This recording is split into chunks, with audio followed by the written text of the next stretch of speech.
Hey guys, Legendary Grimlock here, and today we're actually going to take a look at the winner for the creature community poll here, and it was obviously the Fasolasuchus.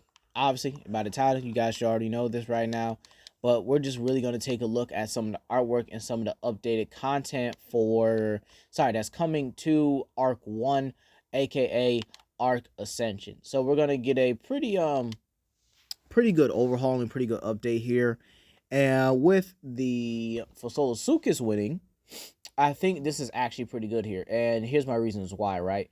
This actually shows that modded creatures are being looked at from the additional creatures wild art game. And for those of you who don't know, if you guys watch, someone like whatchamacallit, Arc Raptor or Z Files, okay, Z Files. The Fasolasuchus is a very powerful modded creature to the point where it's actually I would have to say is definitely what's the word I'm looking for? It's boss level. It's boss level. He's actually used it to take on things like, the dragon from whatchamacallit, from the island and stuff. So Fasolasuchuses are extremely powerful, and yes, they do have an alpha variant, so that goes to show how powerful they are. And before they were even taken out of aberration, by the way, these guys were immune to radiation, so they had a lot of resistances, and the only way you could actually tame them is by a standard knockout tame, right? However, you had to shoot their underbellies or their sides in order to effectively gain more torpor faster. But at the end of the day, these guys were boss level creatures, up there with Rexes, Neo Venators, and Carcharodontosaurus from the modded version, by the way. So this puts them in they pretty much have their own weight class. They have their own standing out. They stand out from the rest here. And the fact that this is a modded creature that came to the game again actually shows a lot of people do consider these creatures. Like Carcharodontosaurus started off as a modded creature before it became this giga-like being. And back then, again, Carcharodontosauruses were still boss level creatures. They were still creatures capable of taking on, Rexes and, Stegos and all that good stuff, all right?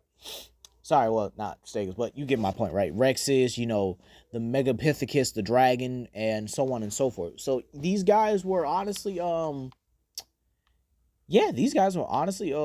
boss ready. And the same with the Fasolasuchus here.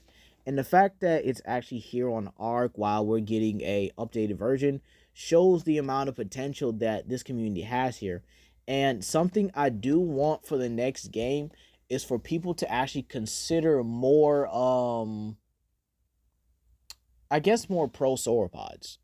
More prosauropods and more mammals. The mammal diversity in there is a bit lacking. We don't see many mammals compared to the dinosaurs. The mammals are actually pretty much outnumbered here, and it's understandable. It's mainly a dinosaur game, I understand that, but with the Sabretooth coming back in Arc 2 and all that, I actually hope there is a balanced ratio of mammals and reptiles, and I think the reason why Arc 2 is also being delayed here is because of they're probably wondering what creatures they need to add in the animations for the creatures. So the delay is not bad, but you guys have to understand the amount of creatures they have to put in there and the amount of ways they have to, have these creatures with updated CGI and stuff, all right?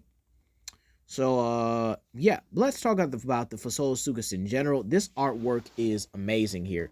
As you guys can see here, we have one crushing a Doedigerus' shell, and honestly, I kind of feel bad because I love Doedics. I really do. I love Doedics, and I hope they're in the, I hope they're in the, Arc 2 as well, just so that they can just get the, proper love and treatment they are, and just so that they're kind of just get this, the glow up that they so rightfully deserve. Because we all know that Anki got to glow up. So let me see that Dodic. All right. You hear me, Arc 2? You hear me, Arc, creators or whatever? I need that Doedic to be updated. That's what I need. I need a Doedicarus update. There's no exceptions. Okay. So yeah, let's really talk about the Fasolasuchus in general. Is Dawshire states that Fasolasuchus is one of the largest let's see Rasuians that ever lived. Although here on Ark it's a little bigger than I remember. The armor and bone-crushing jaws are just ferocious as the T-Rex. Amazing. Able to grip its prey, and you know what? I think by this description, it is absolutely terrifying just pretty much come by. And plus, its 6 scaly head helps it thrive and within desert environment, much like its historical counterpart that lived in the vast continent of Pangea millions of years ago, which is actually pretty interesting. So yeah, it's it's actually pretty interesting. Now, this creature is just built different. I think from the second description, the way it makes it sound, it's very different from anything else. You can't beat it within an inch of its life and make it try to earn your, respect or whatever.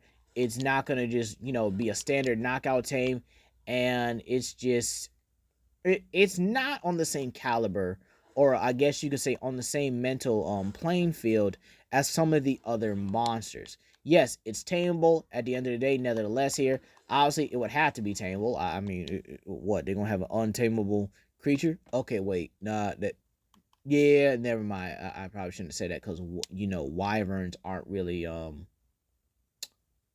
themselves aren't really tameable. You have to really get their eggs. Same with Deinonychus, they're too intelligent to be tamed naturally, so you have to get them and raise them as an egg. So I honestly, if we do that, I wouldn't mind it, but the nest is probably a bit more dangerous than you think. You probably have to go out and find the nest in some like dangerous area. They probably nest where death worms are, which is pretty interesting. Ooh, that would actually be a pretty interesting idea, and I hope Wildcard is actually listening to this here, and I would actually like for the Fasolasuchus to kind of be like a counter to death worms, kind of like how crate dragons in Star Wars are pretty much a full counter to like Sarlacc pits. Like you see a death worm, and then Fasolasuchus is just already after it, trying to kill it here. Now, what they do with the creature is what they do with the creature. Now, is it going to be Giga level? No. Is it going to be Rock Golem level?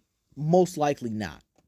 The reason why we say this is because we have the Rhinionyctha, which was a mosquito-sized, sorry, not a mosquito. No, I actually think it was a mosquito-sized, or a housefly or a horsefly-sized creature or whatever. It was a small, fly-sized creature.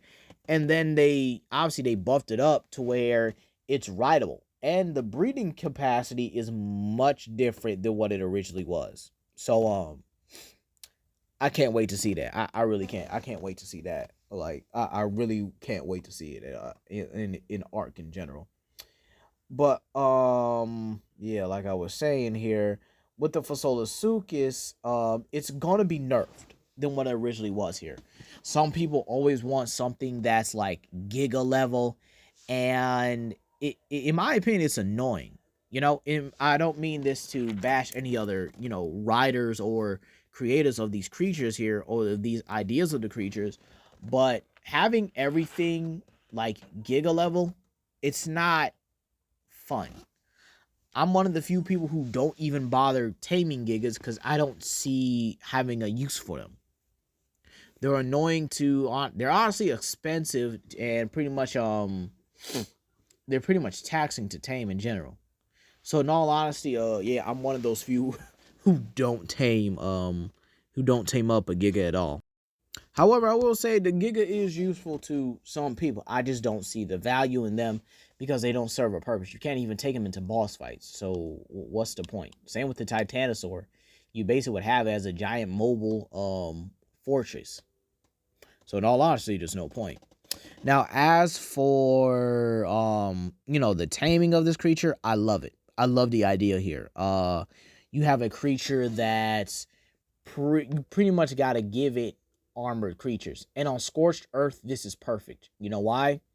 Because this map is pretty much overran with Dodix. You know, it's overran with Dodicaruses. It's overran with you know, creatures of a much smaller caliber. Creatures that are honestly, you know, you got a lot of armored creatures. You got a lot of Ankies. You got a lot of Kentros. You definitely got a lot of rock golems. I mean, Jesus, those guys are freaking everywhere. But you have them in pretty much all these areas, all these places here, right? That you know, it's honestly understandable on why they picked armored creatures. Okay? Because you can't really tell me that this isn't a better way to go about it than simply taming up a creature, leveling up its health a little bit, and then dropping it in the Fasolasuchus. And when it pops out, you have to pelt it with all the trank ammo you got until it drops. So again, I know some people will really go for high level ones, especially when it's like player versus player, or you know, player versus the environment, or if you're you just vibing by yourself and doing it by yourself. You just don't see the value in just you know, getting a high level one, except just to have it. Me, I don't really care what the level is. I just have the creature and I'll just level it up over time. Plus, it's the reason why we have Lystrosaurus in general. So, in all honesty, I want this creature, but I don't want it to be rock golem level. And plus, we know Arc is probably not gonna have it as a rock golem level creature in general. Let's be real here. They're not gonna have it in any way, shape, or form being the same fighting capability or capacity as a rock golem. But I do love the concept art here. You got poor Jeff over here, who's he's gonna die. Poor Jeff doesn't even know what's gonna happen to him. His last moments were being chewed on by Fasolasuchus. Plus, again, kudos to the creator for this one. I mean, the artwork, the detail, I swear, you know what? If we could give people the right to pretty much make their own the creatures the way they want it with Wildcard's help, I would do it. I would definitely I would like to see it happen. You know, I do believe people deserve their creativity and deserve to make their own creativity. However, there is going to have to be a bargain, because I doubt that Wildcard is going to make that thing the same as a rock golem. Plus, being able to trap it while you can pretty much pelt it with ammo. Poor Jeff again. I think this will make rock golem taming a lot easier. Okay, it's probably going to be a special button where you do have to click on a certain position and just let it honestly just let it go to town. You just let it hold down the rock golem and you just pelt it with ammo. Plus, the saddle idea is amazing. I mean, just the sheer fact, it's probably gonna cost in the thousands department as well just to build it. And look at that cute little chibi. Aww. Might use that for another poster I'm thinking about, you know, to definitely think about it. Sorry, definitely a different YouTube thumbnail, I'm just saying. But yeah, back on topic. This creature, I hate to see it get nerfed, but at the same time, it is gonna need to get nerfed, because we cannot have a creature running around the same level as a rock golem. Even the Rexes aren't even the same level as a rock golem. I mean, really, like, it is what it is, you know. But anyway, my personal thoughts about the creature, can't wait to see it. I really can't. But yeah, that's all I really got to say. I really got to say about the creature. I'm happy it's coming to the game, and I'm happy that this creator, you know, got to actually express the his creativity here. So anyway, please comment down below, like and subscribe and share with your friends, and I'll see you guys later for the rest of the ARC videos. Peace.